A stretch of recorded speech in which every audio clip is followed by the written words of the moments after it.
Assalamualaikum warahmatullahi wabarakatuh. Perkenalkan, nama saya Muhammad Taufikur Rahman dengan NIM 2019-30249, kelas B TMU. Saya akan mempresentasikan mesin kereta dan mesin kapal. Pertama, saya akan mempresentasikan kereta dengan mesin diesel elektrik. Bagaimana dua tenaga ini bisa saling bersinergi? Pertama, bahan bakar diesel atau solar disimpan di dalam tangki penyimpanan dan dikirim ke mesin oleh pompa bahan bakar listrik. Mesin diesel ini sendiri merupakan mesin pembakaran internal yang terdiri dari beberapa silinder yang terhubung ke poros engkol atau crankshaft. Ketika bahan bakar dinyalakan oleh kompresi yang kuat, maka piston pun akan terdorong naik turun. Gerakan dari piston ini lalu akan memutar poros engkol. Mesin diesel yang terhubung ke generator utama akan mengubah penggunaan tenaga yang semula menggunakan tenaga diesel akan dikonversikan menjadi tenaga listrik. Setelah itu, listrik yang telah dikonversi tadi kemudian didistribusikan ke motor traksi melalui sirkuit yang dibentuk oleh berbagai komponen switchgear atau panel distribusi yang menyalurkan beban ke panel-panel yang kapasitasnya lebih kecil. Kemudian para teknisi yang merancang mesin diesel elektrik semacam ini mengontrol output daya lokomotif yang dikendalikan oleh arus medan eksitasi ke setiap balitannya dengan menggunakan throttle yang dikendalikan secara elektrik.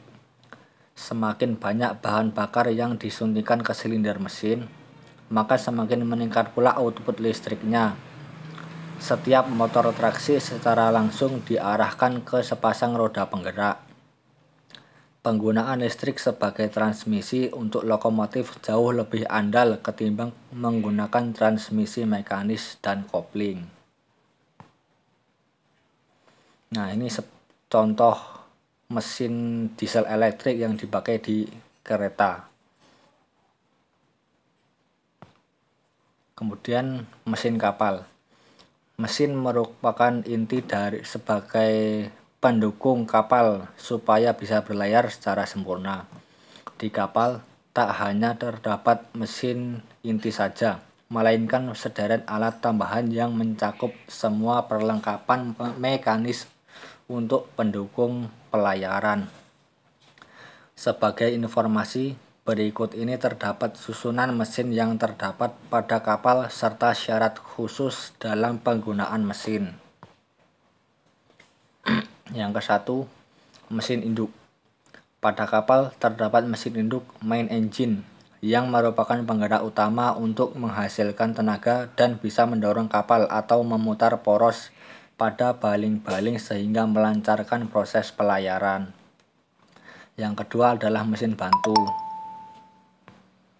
Sesuai namanya, mesin bantu atau auxiliary engine merupakan mesin yang mendukung kinerja mesin induk selama melakukan pelayaran, serta semua mesin untuk melakukan kegiatan bongkar muat namun tidak termasuk ketel uap.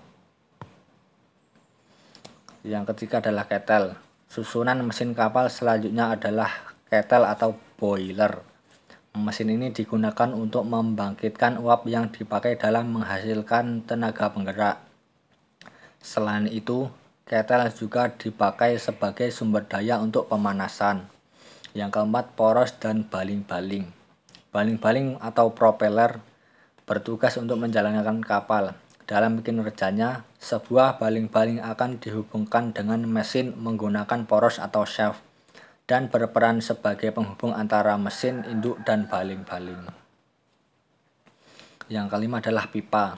Susunan mesin lainnya berupa sistem penataan yang terdiri dari sejumlah pipa dan katup, berfungsi untuk mengalirkan uap, air tawar, air laut, minyak, dan jenis cairan lainnya. Kemudian alat navigasi, dan komunikasi. Dalam pelayaran, diperlukan pula perlengkapan komunikasi, radio, dan alat ukur sebagai sarana untuk memantau keadaan laut ataupun memantau kinerja dari mesin yang dilakukan oleh kru kapal.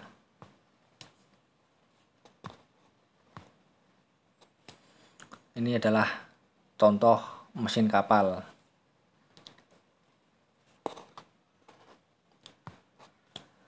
Sekian, terima kasih penjelasan dari saya. Mohon maaf bila banyak kurangnya. Wassalamualaikum warahmatullahi wabarakatuh.